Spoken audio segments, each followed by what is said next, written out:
Azərbaycan Texnologiya Universiteti, Azərbaycan Basketbol Federasiyası və Rövşən Oğuz Qrup MMC-nin birgə təşkilatçılığı ilə ümummilli lider Heydər Əliyevin anadan olmasının 102 illiyinə əsr olunmuş universitetlər arası basketbol turnirinin açılışı baş tutub.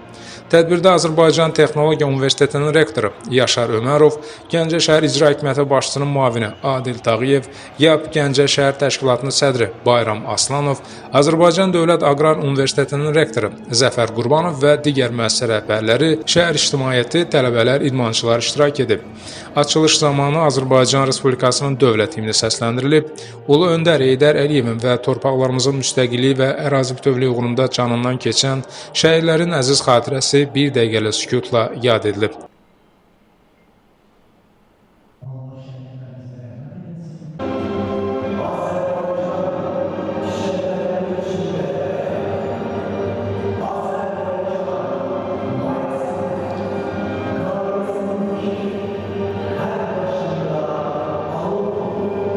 Daha sonra konsert proqramı təqdim edilib.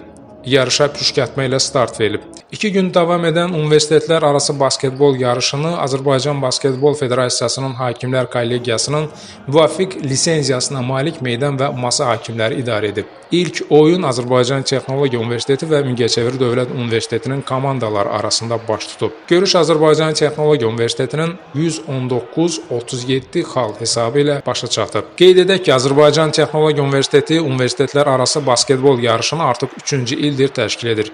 Yarışın keçirilməsində məqsəd gənclər arasında sağlam həyat tərzinin təşviqi, idmana marağın artırılması, ali təhsil müəssisələri arasında əməkdaşlığın gücləndirilməsi, tələbələrin asudə vaxtının səmərəli təşkili və komandada işləmə bacarıqlarının inkişaf etdirilməsidir. Nəzərinizə çatdırmaq istəyirəm ki, yarışların kütləvi xarakterini daşıması üçün təbii ki, növbəti illərdə biz bir neçə universitetin, bu il əgər 4 universitet iştirak edirsə, digər illərdə biz bu universitet komandalarının ən azı 10 komanda arasında keçirməyi də planlaşdırırıq. Nəzərinizə çatdırım ki, yarışların hakimliyini bilavasitə Azərbaycan Basketbol Federasiyası tərəfindən təyin olunmuş hakimlər heyəti briqadasına hakimlik edirlər və təbii ki, yarışların keçirilməsində Gəncə İdman Sarayının təbii ki, rəhbərliyinə dərin təşəkkürümüzü bildirmək istəyirik. Yaradılan mövcud şəraitə görə. Mən ümid edirəm ki, belə yarışların keçirilməsi ən azından ölkəmizdə uğurla inkişaf olunan basketbol idman növünün inkişafını daha da yaxşılaşdıracaq, ələxüsusda regionlarda. Onu da bildirək ki, final görüşündə Azərbaycan Texnologiya Universiteti Gəncə Dövlət Universitetini 98-55 hesabı ilə məğlub edərək qalib olub. 3-cü yer uğrunda Azərbaycan Dövlət Aqrar Universiteti Mingəçevir Dövlət Universitetini məğlub edərək 3-cü olub.